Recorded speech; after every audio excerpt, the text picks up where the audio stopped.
बिना सोचे समझे सैकड़ों लोगों के सामने हिजाब खींच दिया। बिहार का दुर्भाग्य है कि उसे ऐसा चीफ मिनिस्टर मिला है जिसे एक औरत की इज्जत, मर्यादा और लॉ तीनों की बेसिक समझ तक नहीं है। पावर का मतलब ये नहीं होता कि आप किसी औरत को शरेआम बेइज्जत कर सकते हो। अगर किसी विमेन की आइडेंटिटी, पहचान को लेकर डाउट था तो लॉ ने प्रॉपर प्रोसीजर बताया है एंड आई एम श्योर पहले से उन महिला की चेकिंग भी हुई होगी, तभी वो मुख्य मंच तक पहुंची होंगी। फिर भी अगर कोई डाउट था तो आइडेंटिटी वेरिफिकेशन के लिए फीमेल ऑफिसर को बुलाया जा सकता था, लेकिन सबके सामने हिजाब खींचना ये ना कॉन्स्टिट्यूशन के हिसाब से सही है, ना लॉ के और ना ही इंसानियत के। पर्दानशी विमेन के प्रोटेक्शन एंड सर्च के प्रोसीजर भारतीय नागरिक सुरक्षा संहिता 2023 के सेक्शन 44 एंड 102 से 104 तक में साफ लिखा है कि अगर किसी जगह पर पर्दानशी विमेन हो तो सर्च रिस्पेक्ट, प्राइवेसी और डिग्निटी यानी सम्मान के साथ की जाएगी। यूजुअली फीमेल ऑफिसर के थ्रू ही ये चेकिंग होती है।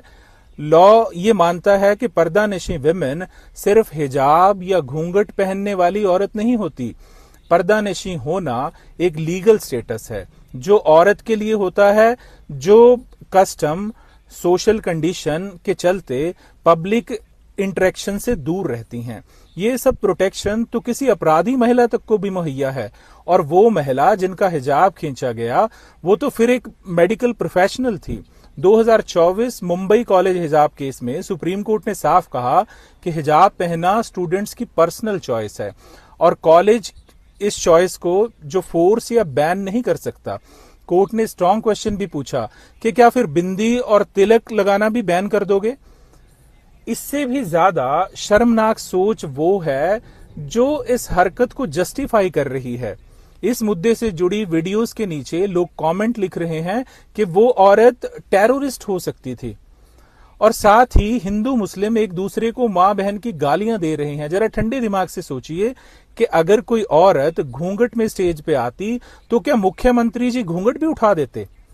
क्या सिर्फ डाउट के बेसिस पर किसी विमेन को बेइज्जत करना सही है? अगर आज डाउट के नाम पर हिजाब खींचना सही माना गया तो कल साड़ी, दुपट्टा और घूंघट भी सेफ नहीं रहेंगे।